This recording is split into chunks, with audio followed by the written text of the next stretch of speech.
coming in, and she sees the abortions, she sees the murders, she sees the problems of abuse and so forth.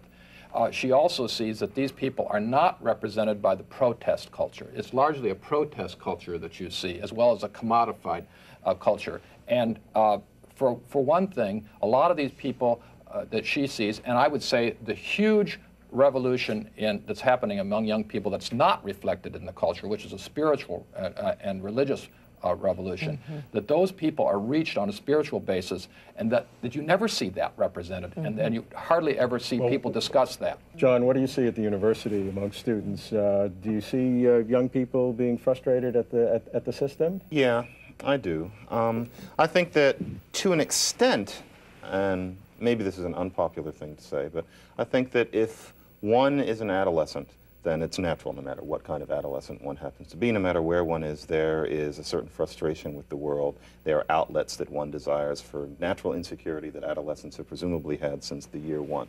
I think that because of very good things that happened on college campuses 30+ years ago, things which I think have made my life possible and many others, I think there is a kind of a copycat reflex, which is that on many campuses every spring there must be an issue that you chain yourself to something about. And frankly, as sympathetic as I am to many of these students, often the issues nowadays are getting so small that I sense more hormones and life force than genuine concern. Isn't that part of the life-giving process? I'm not sure if there is anything terribly wrong with it. There's nothing wrong with it. I mean, it's wonderful that young people are taking leadership and taking action.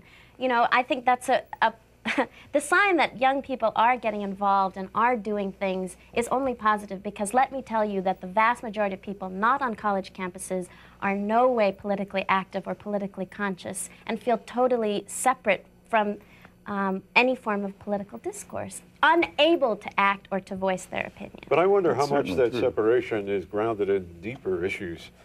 The food service people on campuses tell us that these days students don't dine, they graze.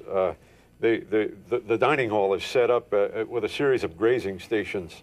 And that's an extension, really, of family life. The family meal, I think the family meal is a wonderful workshop in civility, where we learn to hang in there with people. We learn to sit for 45 minutes with people that we're irritated with and that we don't agree with.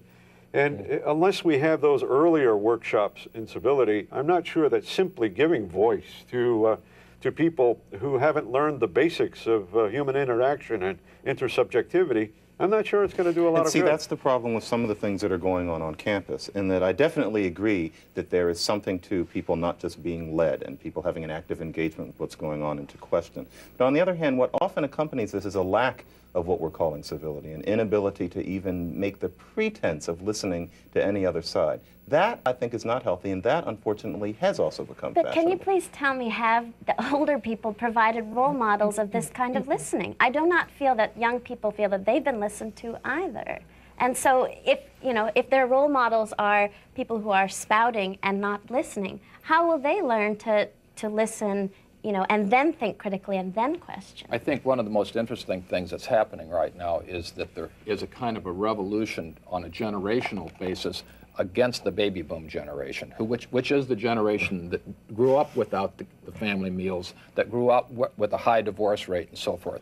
And one of the reasons that I think you're seeing better behavior from a sociological standpoint in the younger generation, particularly the millennials, the really young kids, the kids that are going to be coming to maturity in the new millennium, is that they have sort of rebelled against this, and they like the more normative behavior. We have to look to the future. Take a last question. This is a prediction. I want to look 100 years into the future. Put your mind 100 years into the future. Has the new technology of instant communication made the world more or less ethical and civil? Quick answer. Well, I think, yes, it will. It will also pose great dangers to us, and it all comes back to the common understanding we have of who people are and what people are and their dignity. Richard?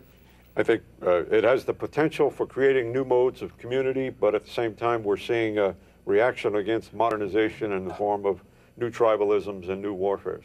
Sarah? Well, I hope so. If we can provide young people with positive role models and the chance to feel included, then yes. Barbara?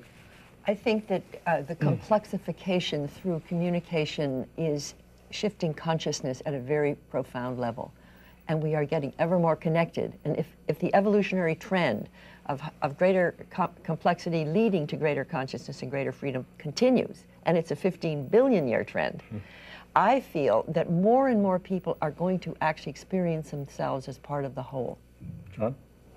Well, frankly, to the extent that the communications revolution is an underpinning of global capitalism, we will see an increasing disparity between rich and poor and industrialized nations. And that means that as far as civility goes, it will continue to be eroded because that creates an inevitable and protean tension. Ethics and civility don't come easily in a socially diverse, competitive society. Even experts disagree about what can be done. For some professions, there are rules of conduct, but we know they're frequently broken. But certainly there should be minimum standards for everyone. For example, people shouldn't shout, except to prevent accidents. Let's impose, don't laugh, a legal limitation, like on pollution. Hereafter, you're only allowed 2 shouts per month. If you need more, we'll establish a shouters market where you can purchase the rights for additional shouts. Sure, it's farce, but maybe it's closer to truth. I'm Robert Kuhn.